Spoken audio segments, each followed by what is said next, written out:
How's it going, everybody? This is Beat the Bush. Today I'm going to test out this Comica external microphone that's meant for your DSLR, phone, or GoPro. Right now I'm speaking to you through an Audio Technica AT8024, which is about 5 times the cost of this thing. The Audio Technica costs about $250 MSRP. This guy costs only $50 MSRP. The cool thing about this is that it does not require battery power. It comes with a case. It comes with a little windscreen and that little fuzzy windscreen at the same time. So what I can do is just unbox this for you so you can see what's inside, and then I'm gonna stick it on the camera to show you the noise performance and the audio response and things like that. I'm gonna listen to the video and just kind of analyze it afterwards and then come back and tell you what I think of the difference between the two microphones. So now let me unbox this thing and show you what's inside. Here's a box. You see a micro four thirds camera over here. There's a little handle over here that it does not come with. The only thing that this thing comes with is this little microphone thing, the dead cat thing, and the little wire that goes from here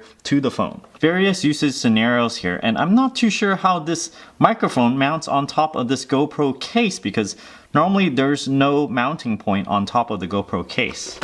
The features here, cardioid pattern, which means it's just very forward focus and it's not going to pick up stuff behind the microphone as much. Low consumption, power driven by video device. That means it does not require a battery. There's a shock mount, yes it is, for smartphone GoPro camera. This is made in Shenzhen or made in China. Again here, cardioid, mini and light shock mount, super anti-interference for a bunch of different devices. So it just almost seems like some filler icons. Nothing on the bottom, just the logo on top. Nothing else inside. Here's the manual. Chinese on the other side. Here's a little notice. It says to avoid interference, make sure the Wi-Fi of your phone is set off and the best condition is flight mode, which means radio frequency could enter into this microphone, it seems. Ownership information and the warranty card. This is interesting in that this card is not really wordy like normal US warranty cards. Okay, here's the product itself. You have this little shock mount thing here. This will mount on top of your DSLR camera or micro four thirds camera.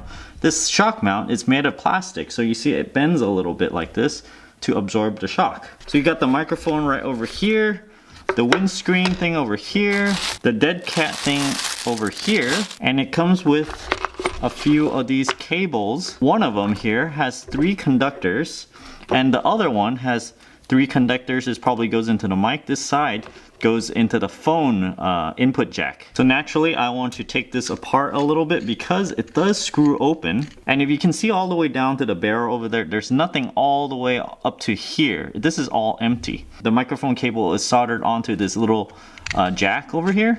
I'm gonna twist it back on and you see I can just plug that in. All right, and on this other side I can twist it open.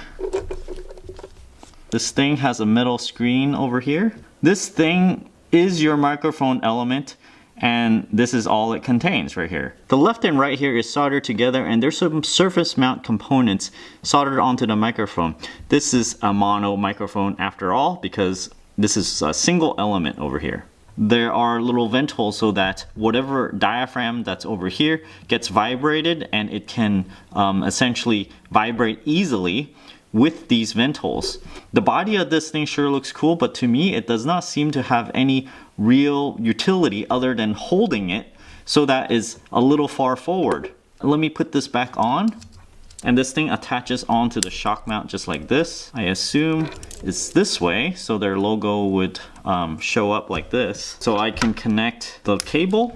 There's the other end over there, and then I can put in the windscreen onto this thing, and it looks pretty high quality. The body of this thing is made out of metal and it's pretty hefty. The shock mount here, I guess it will work. Let me put the dead cat version of this thing on there. I mean, when you have anything that's like a poofy thing like this, it makes you look automatically more professional, it seems. Let me just go get to testing this on the camera itself. Right now I have the normal microphone that I normally use, which is the Audio Technica AT8024. Let me show you the stereo response of this thing. So let me just walk over here.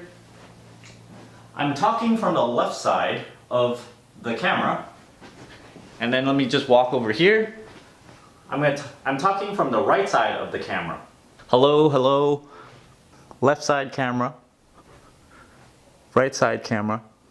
My voice is actually in a very narrow band of frequency, so I'm gonna play some music through this speaker to generate some more bass tones and also some higher trebles.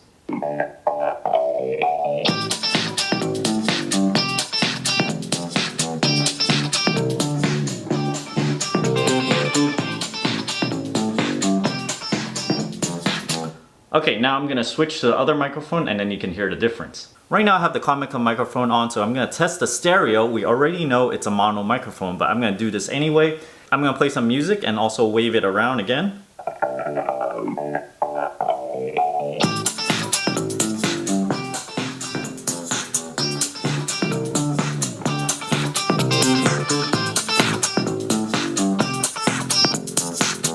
Now you should not be able to hear a difference because it is mono. We already saw in the hardware that it only has one microphone.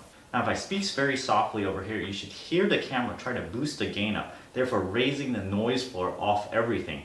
If the microphone is producing a lot of high quality sound with low noise, then it does not need to boost it as much. So we can test out how much noise this microphone has. Right now it has the Audio Technica one. I'm going to switch over to the other one and you can just compare the two.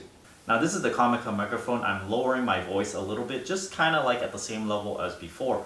You should be able to hear the difference in the background noise level if there is a difference at all. Right now it has a foam windscreen, which is mainly good for indoors. If you're going to film something outdoors, it's good to have this little giant fuzzy thing so that it will break the wind and it won't have this like ruffling noise in your microphone. Before I put this on, let me blow a little bit of wind onto the foam windscreen and then do the same thing with this giant fuzzy one, and then you can hear the difference.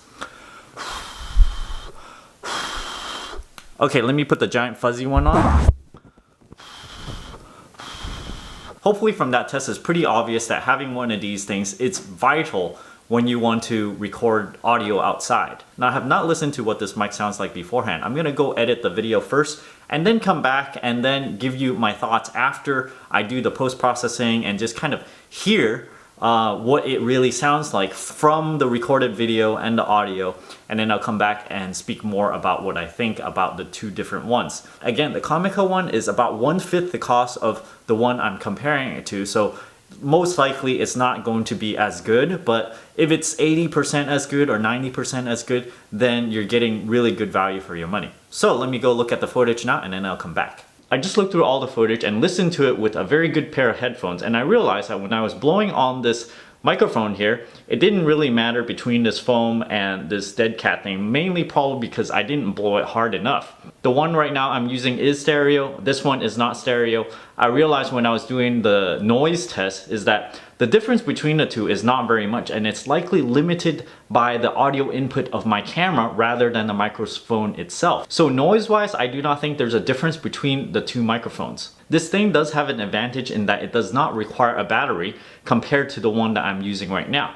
Overall, I'm really surprised by the quality of this mic, and it's really good. I'd say it's about 95% of the quality of the one I have now, which is 5 times the cost. The drawback here is that this one does not have stereo mic recording, and that I noticed that the audio is a little less fuller than the one I have here. And it's very subtle, and if you listen to only one mic at a time, you probably would not be able to tell unless you do an A/B comparison like I just did in this video. Now, given the choice of spending $250 for a microphone versus this $50 one, the $200 one is stereo, and it gives you a marginally better sound quality. If you are on a budget and cannot spend that much on a microphone, then this thing will give you very good audio quality. And if you're not going to record stuff that's stereo all that often, for example this video right here, mostly I'm just standing straight in front of the camera. If you're doing interviews or something, then it would not matter, then you can just go with a mono mic anyway. So I'm intensely pleased with this microphone, and I'm probably going to integrate this with my GoPro recording rather than this other mic that I have for my GoPro.